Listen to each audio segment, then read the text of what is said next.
Shalom, shalom, shalom, shalom. All praise to the Most High Yah. All praise to the Most High Yah. All praise to the Most High Yah. Look, man. Whoa. Where the violent men at? Whoa. Where the women to support the violent men at? And I ain't saying violent. I said valor. Those men and women who standing firm on the word, who standing strong on Yah, who already know, who been woke. And we ain't talking about the world definition of woke. I'm talking about what the Most High is doing with his children. For he say in the end times, he will pour his spirit out on all flesh. Those who receive him, you being blessed. Those who get revelations, you being blessed. For the word said, blessed is the man or the woman who hears, who has ears to hear, who has eyes to see. So if you seeing and if you hearing, then you blessed. But man, like I say, I come over here, I'm just exalting the Most High, but giving the courage to my brothers and sisters, even to those coming into the faith. Man, look, this ain't no cakewalk. It ain't. But he ain't get us to the weak. He said that man who takes his time can endure to the end. This ain't no rat race. This ain't no race at all. As Nipsey Hussle said, this is a marathon. So pace yourself, take your time. But for the most part, to spend time with the Most High is to spend time with yourself.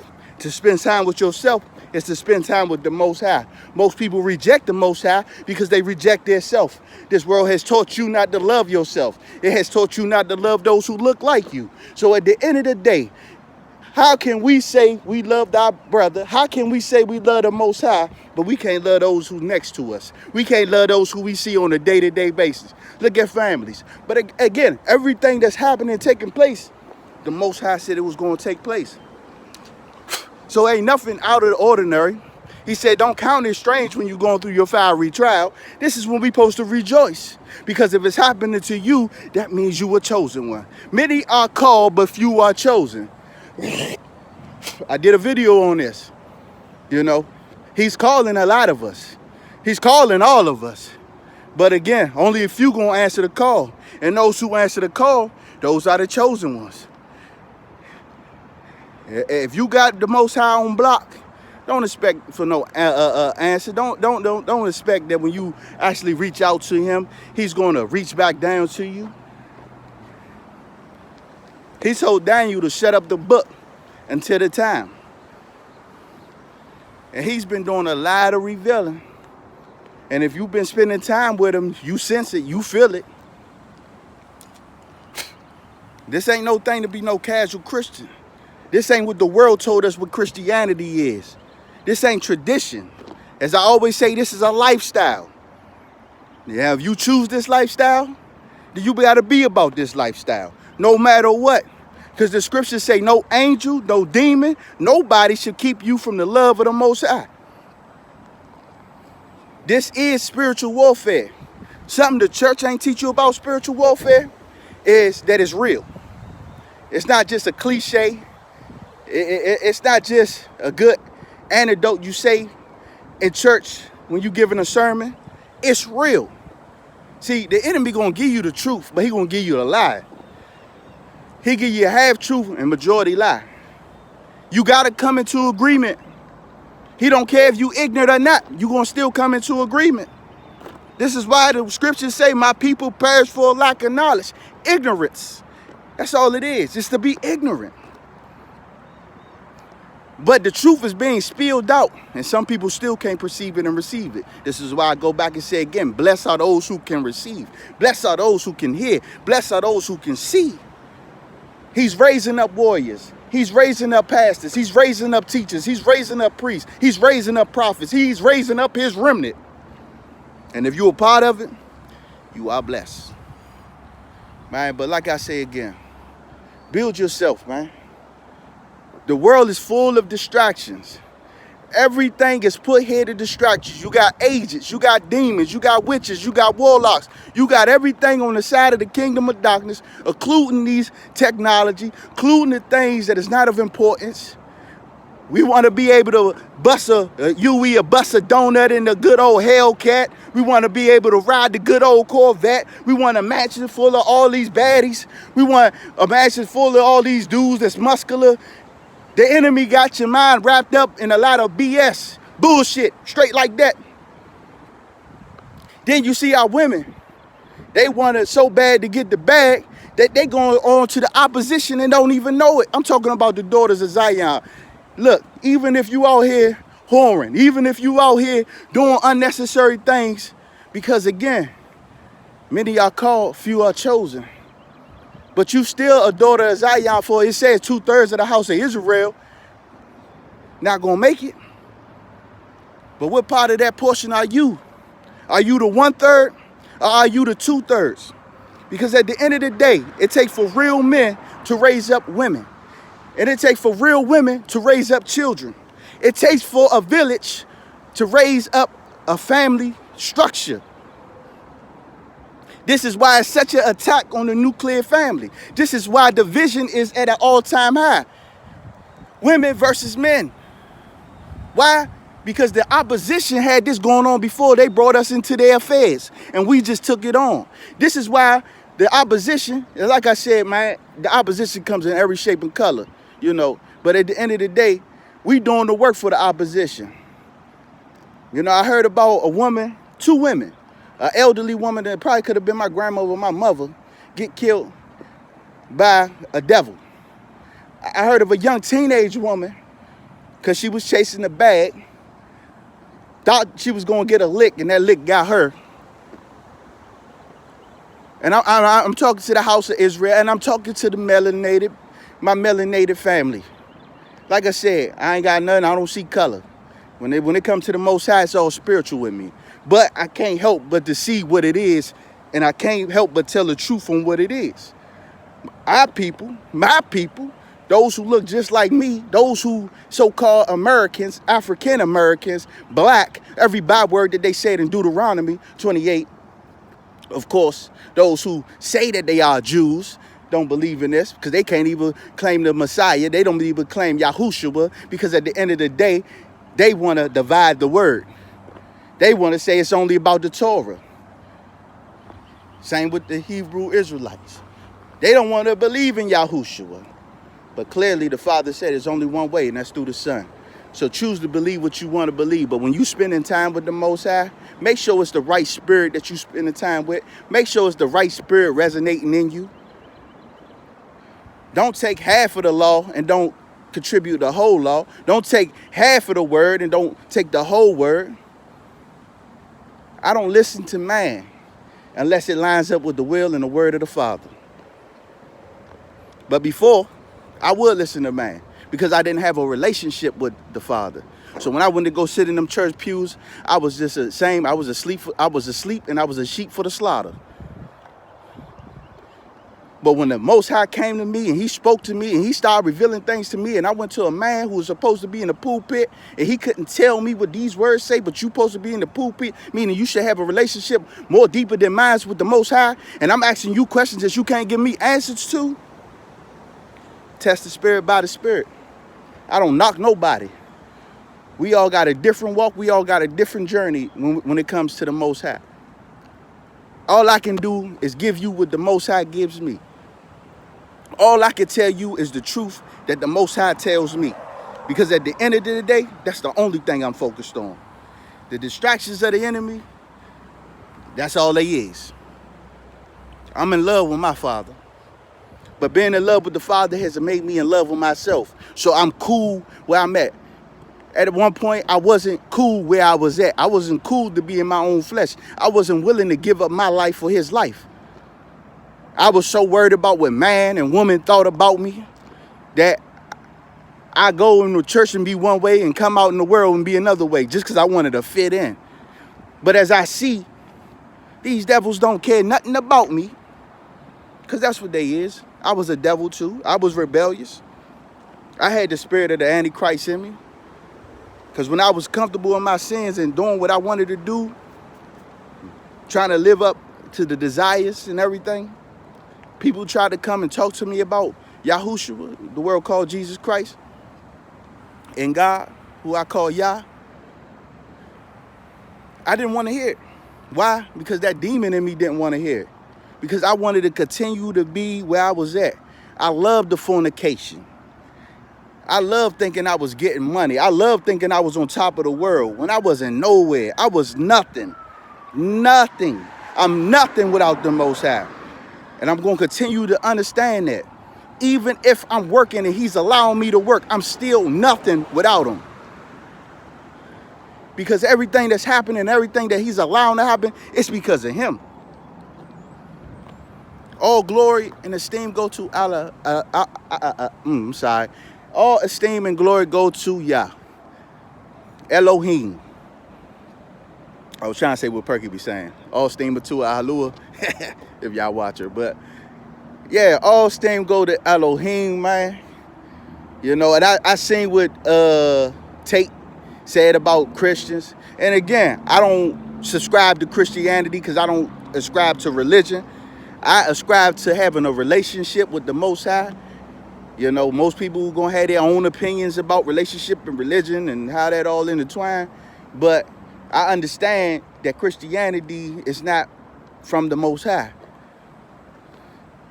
So when Bishop responded to Tate, I agree. Man, it takes a real man to resist. It takes a real man to walk this walk. But you got so-called men who say they real, but they not. Because every day a man wake up, you worried about what the next person, what that person think about you. And yeah, most people say, I live my life. I do what I want. At what cost? For what's the purpose? Just to say you doing it? I wake up and I give my life to the Most High. I do what he want me to do. I go through the persecution. I go through the scoffers and the mockers and the haters and the devils and the demons. I walk through the valley of the shadow of death. Because my Father, because he loved me so much to bring me out of that muck and bring me out of that darkness, that I give my life for his. I don't live for myself. I live for the Most High Yah. I want to be obedient to every moment he tells me to be obedient. Because I want to hear them words. Because this right here we call life, the things that we take as pleasures and desire, it's temporary. Like I said, I just lost my mom. I can't get her back. Once I'm dead and gone, ain't no coming back.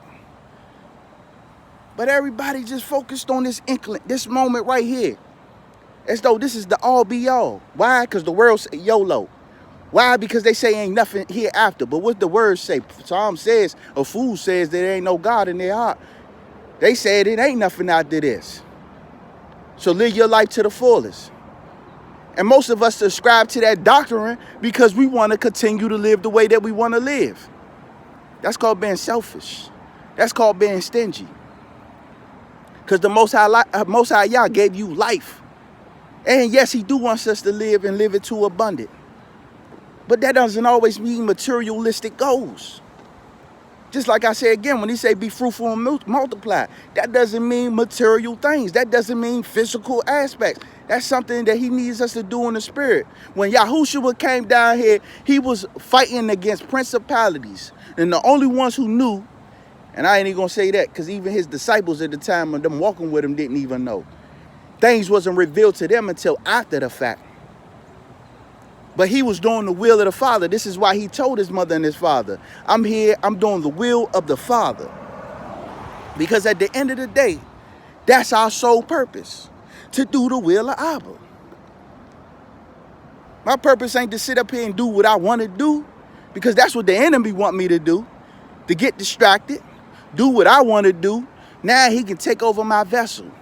And that's why you got so many zombies, sleepwalkers, skinwalkers, meat suits that's inhabited by demons walking around you, and you don't even know it. Same thing as the disciples didn't know. That's why the Most High was, what he say? How long do I have to be with you, you faithless, perverse generation? This is the same reason that the children of Israel before Caleb and Joshua couldn't make it into the promised land, because they was faithless and they was perverse. That's why the Most High let them die in the wilderness. In the wilderness, they came through the Red Sea. They came through the wilderness of sin. Went through 2 to 3 other more wilderness just to have to backtrack and die in the wilderness. Which I got a revelation, and I look, I'm gonna share it. I don't know. Some people might know. Some people might agree. Some people might don't. But when the children of Israel made that golden calf, right?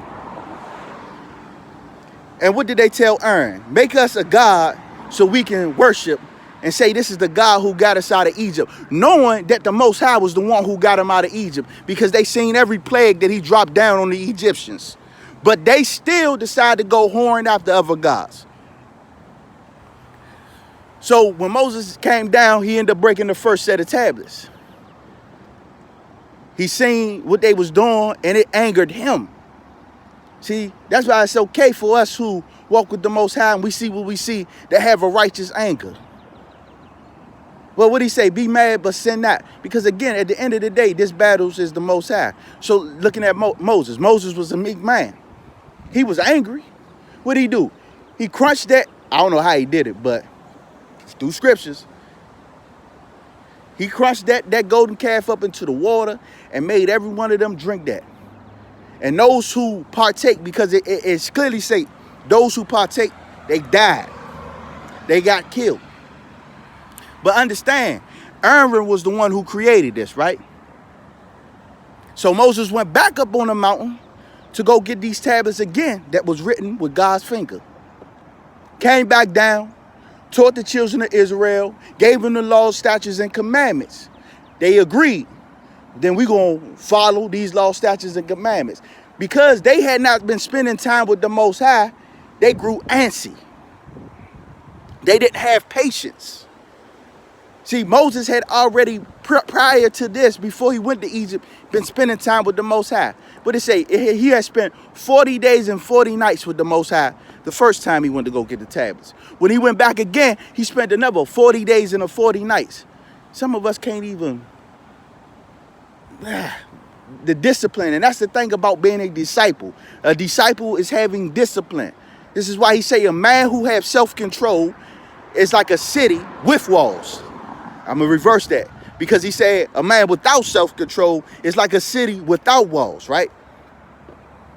So when they came back down, when Moses came back down, he told the children of Israel the law, statute, the commandment, the judgment, all that. Great, right?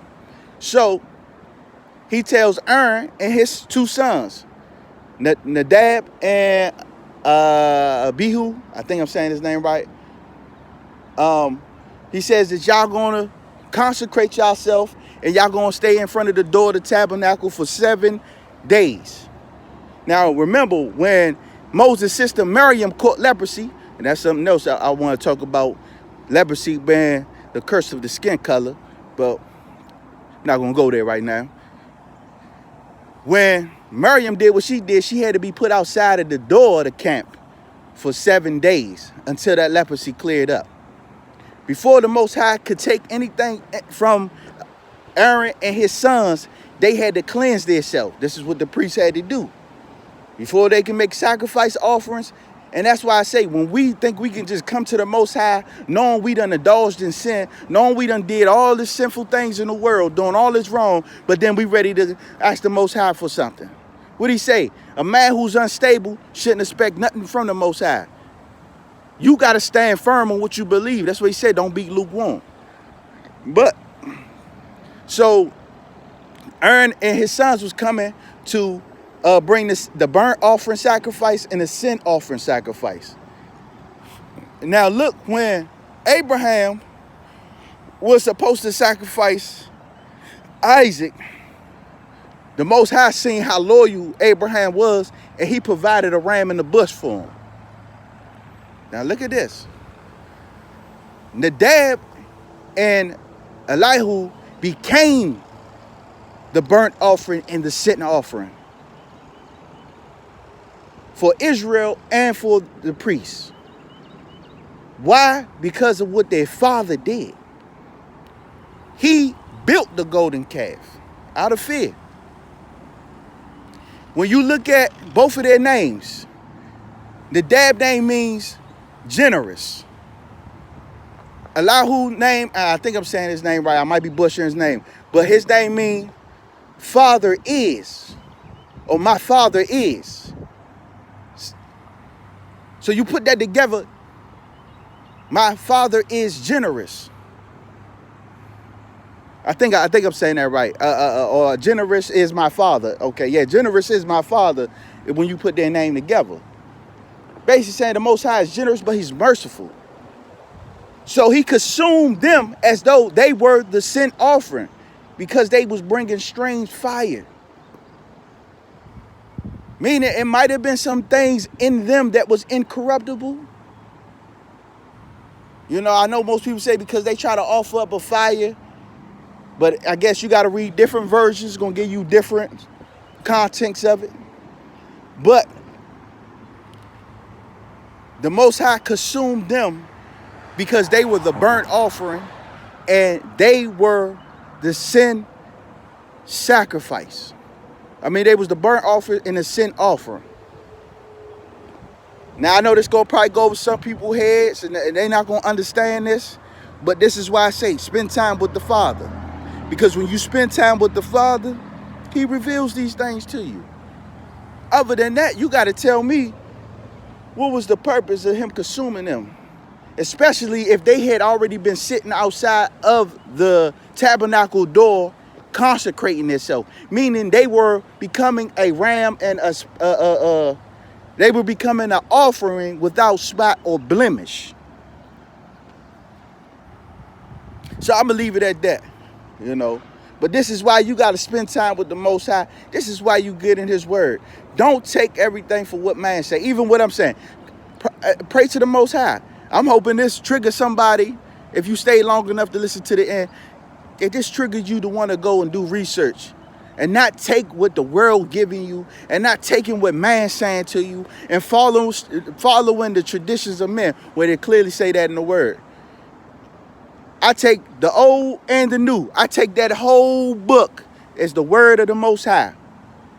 How can you get the old Torah and the laws, but we clearly see everything that's spoken in Timothy, Paul, all in the new, everything is coming to pass.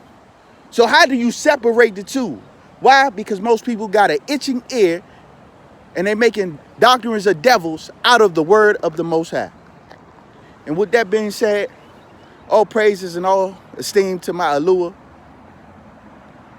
Elohim, Abba, Yah, all praises to him, man. I pray for my brothers and sisters, and I ask for y'all to pray for me. I'm going to keep on walking this thing out as long as the Lord allows me. I pray for y'all strength. Haru. Shalom.